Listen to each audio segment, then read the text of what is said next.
This will be a day long remembered. Now I am the master. Welcome to another episode of Legends and Theories. And welcome to a review of Helm's Deep. This is one of the largest LEGO Lord of the Rings sets. And if I move this over slightly, you can see it's nearly as wide as Rivendell, which is behind it. You can see there's a few more... Well, you can't really see it from here because it's being blacked off. But if I tilt this just to the side, you can see there's a little more Rivendell on that side. And if you added even one wall extension onto it, it would be longer than the set, which I'll look at in just a little bit. The video should probably come out at 30 minutes unless this video is like over 30 minutes long. So let's go and take a look at the figures.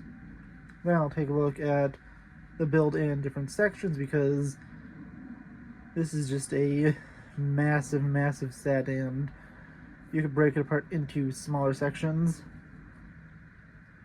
So let's start off with the figures. First, I'll look at the figures that aren't exclusive to this. We first have Gimli, who I think of all the figures is the most common one. He came in, I believe, Moria, the pirate ship set, and this one. Oh, and the Council of Elrond, so it's 4 sets he came in. I think well, not counting Gandalf, who appears in all the Hobbit sets, but of the just strictly Lord of the Rings characters, I think Gimli is the most common one. For at least same variant, because there's a few Legolas from Hobbit sets. He has 2 head expressions, one more angry, one a little more neutral, but it's all for his eyebrow expression since he has to have his face covered by his beard. I'll place him back on. And then look at Aragorn, who again also appears in a few other sets. He appears in Weathertop and the pirate ship set, and then also has an alternate variant in him being in his Gondorian armor, but I'm only looking at looking at people who appeared in multiple sets just from Lord of the Rings. Gimli still has that, although Aragorn does tie with him with that other variant he has. But yeah, honestly, Aragorn looks pretty cool here. More angry expression on one side, and he decides to come off. A more neutral expression, but honestly, it looks pretty cool. Has a little detail on his back, but not too much. Just kind of be a fold of his shirt. We then have some Uruk-hai, and as I mentioned last week, Uruk-hai are all the same. They just have different armor and weapons. So they'll all have these legs, this torso, and this head.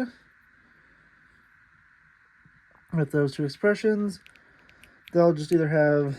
They also have this helmet on. They just have different weapons, as you can see. One of them has a sword. One of them has... I still don't know what this weapon's name is. And a shield. And has armor on.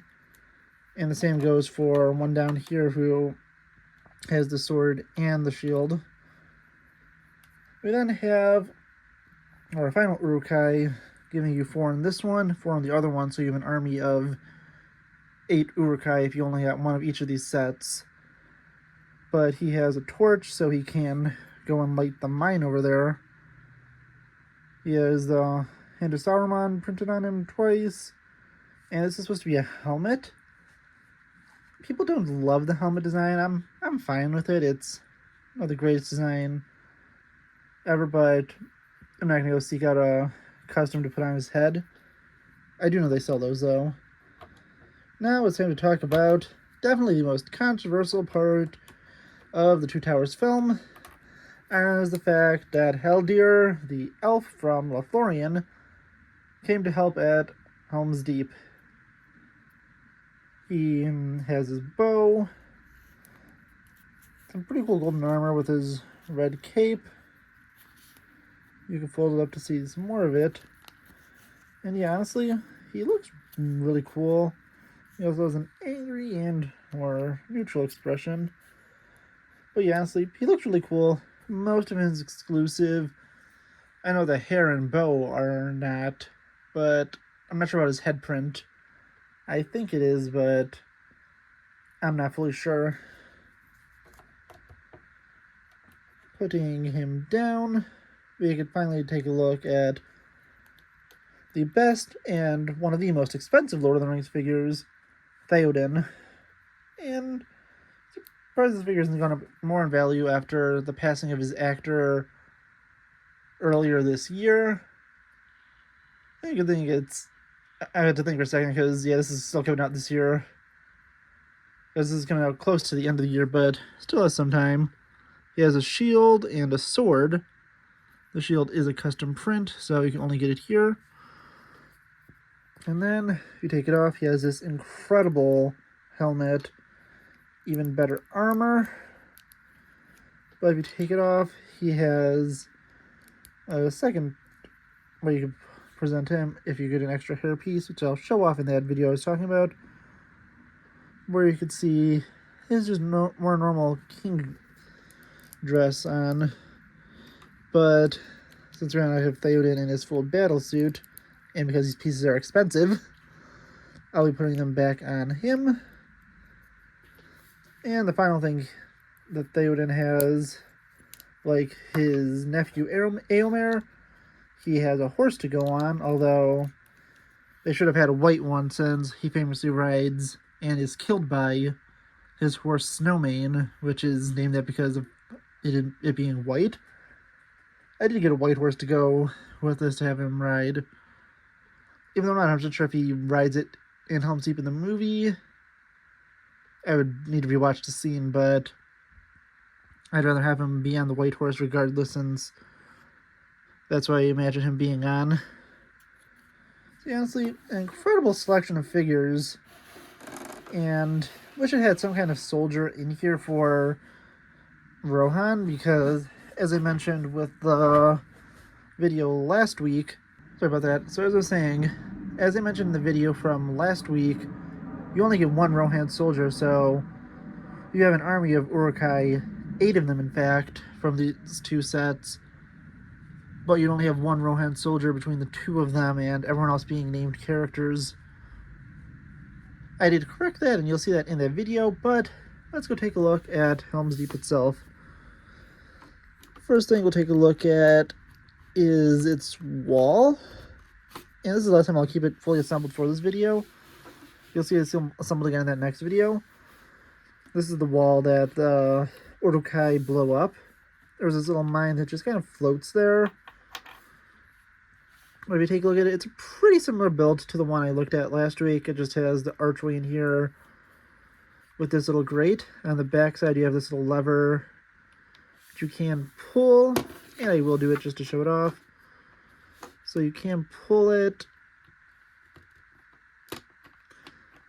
and have this wall explode. I didn't use its full pressure just to make sure stuff didn't fly everywhere. But I've never used too much pressure on it, but I'm not sure if it should explode more if you push it more. I don't remember if this goes on the outside or inside. I'll have to check again when I get to the end. But yeah, you can reassemble it and just have the wall blown apart. I'll place that to the side. And now it's time to look at the main fortress. This area is pretty big. It's built in sections that are later attached together. As I mentioned last week, all the flags face in one position and fire, so it's all blowing this way. So, starting off, just looking at the outside, there's this little area where you can push these up, so you could have you guys throwing rocks down, which are all piled up over here. They could also go in this catapult, which you easily could launch. There's also the doors to it, which I kind of wish they included a battering ram build. It's another famous part of the movie, which you could break down these doors. And going to one side, you have curved walls over here. And over here you have the same set of curved walls, just built in reverse, with a ladder build for the Urukai to climb up and try to breach the wall. I wish I also included a second one of these ladders, because that's really made things look even cooler. So yeah, that and a battering ram are two things I'd love to see. You could also, to get the curve of this, open up the stairs just to have little openings. You see a little skeleton hiding in there. And I like to imagine that one of the characters that is famous but is going to die in the movie that releases later today. Won't say anything about him now, but I'll try and make sure I mention that when I record the video of these two sets combined together. So this could close up. It also gives, you can also imagine them shooting through. You also have you'll have to toss me scene, where you can place Gimli, and if you don't have his axe flying out,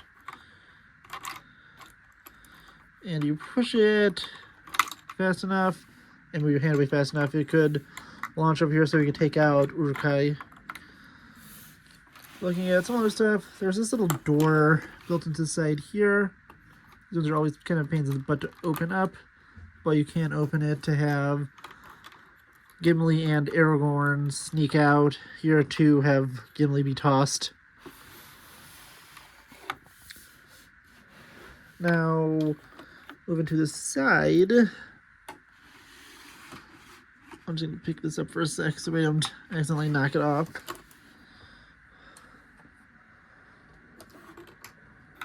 What's also interesting is there's these little gaps in between the ladder. Moving to the side over here, you have a door here, which leads into the main fortress. I'm not going to open it, it's too much of a pain in the butt to do. And you also have this flame that's really easy to knock over. And you could go, be very careful, and take a look at the interior here. And it looks like really bad when you just have this little section here, because it looks very hollow. But when you build it out, it looks a lot better because there's much more depth. You also have a way to get up there if you close these doors. Obviously, there's no really way to get there if the doors are open, but you can walk up here and have them go out. And also have Theoden beginning his charge up here. And then you just have some basic walls over here, and also the inside of the tower where the horn of Helm Hammerhand lays. And yeah, honestly, that looks just really cool and really impressive. Now it's time to go take a look at the main part of the fortress, which is where Theoden sits. One thing I want to say about this is they have all these hidden doors in the other ones, but this has no door to get out. It's just a complete closed off area. There's this little flame and this flag up here. The other thing that's really odd is it has these little sections to connect to walls, but it's just supposed to kind of float here.